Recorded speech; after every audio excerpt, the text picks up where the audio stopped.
Welcome to Let's Read the Books of Morrowind. The Gospel of St. Felms.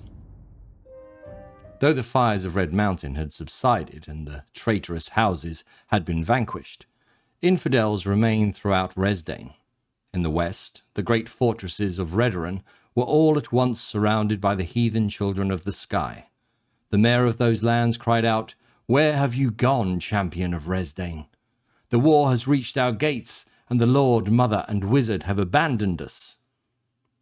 In the latter days of the First Council, the heirs of Ysgramor descended from beyond the mouth of Duamerith Pass, conquering and to conquer. First fell the cities of Ald Umbail and Cormaris View, then Blacklight and Lost Ald Kos.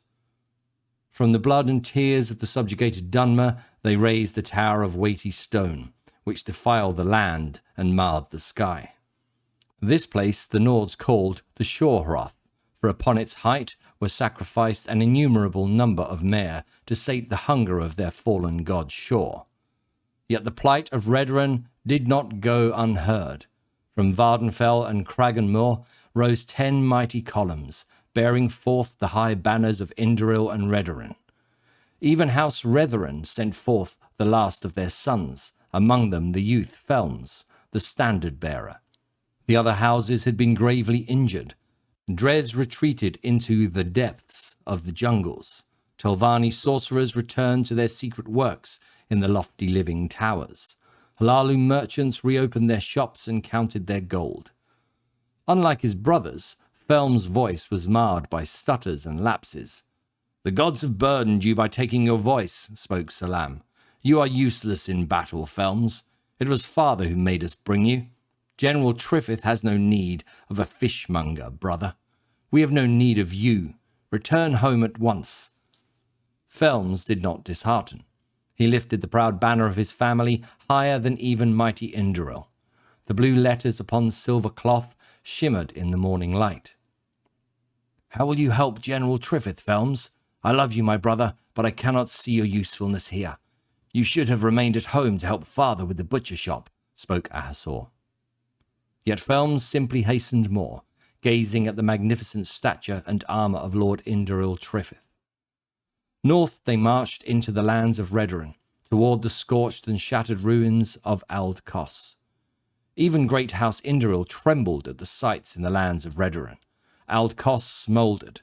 Ald Umbail stood out of the ground like broken bone, splintered and shattered near its summit.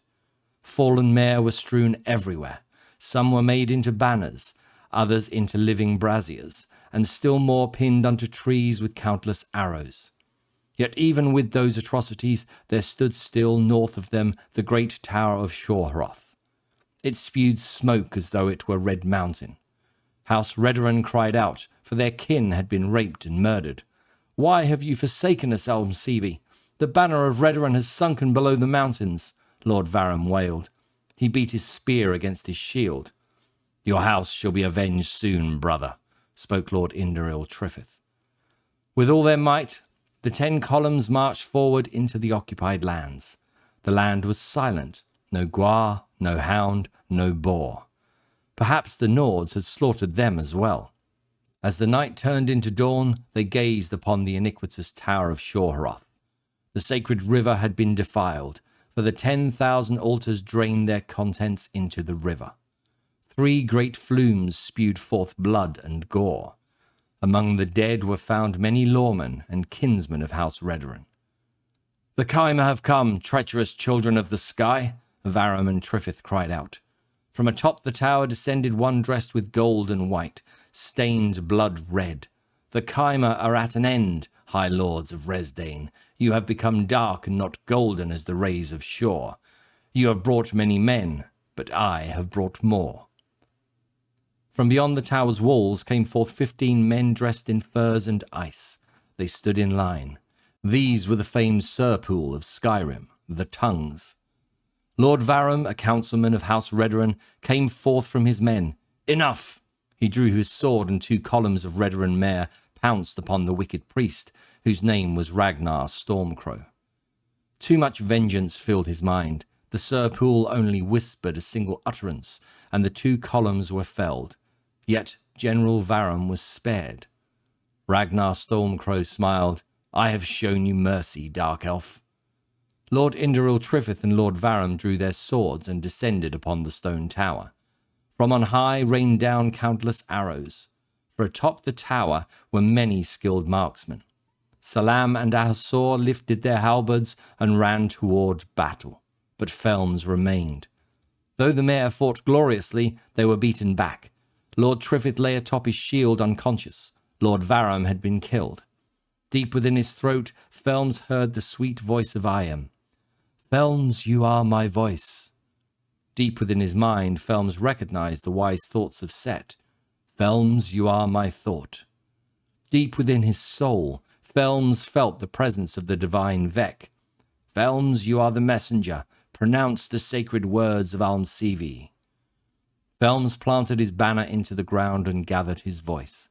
With a thunderous peal, he cried out to the Skyrim priest, Almsivi has come. The age of your favor has ended. A new dawn has risen from the ashes of Red Mountain. Get you and yours from hence. Almsivi has come to chastise the wicked and cleanse the land. Yet Ragnar Stormcrow mocked Felms and took up his bow and arrow. Salam and Ahasor ran to their brother's side but were felled by the shouts of the Serpool. Though his throat had been pierced by 3 arrows, Felms took up his cleaver and whispered over it the hidden words of Vec and the secret words of Iam and the arcane words of Set. With clarity of voice and vision, Felms cried out, Almsivi guides us. There are no others. He lifted his cleaver into the sky and cast it toward the sun. As it struck, the sky became as pitch but for the sun itself, which seemed to flail like the molten metals of Anudnabia. Praise the might of Almsivi. Praise the will of Almsivi. Praise the undying glory of Almsivi. Felms ascended into the sky and began to twist and writhe in the air. His eyes became as the firestones of the forge of Malagria. As he opened his mouth, voices came forth that were not his own.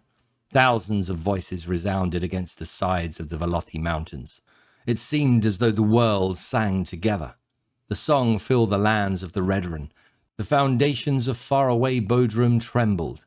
The temples of the sacred river sundered.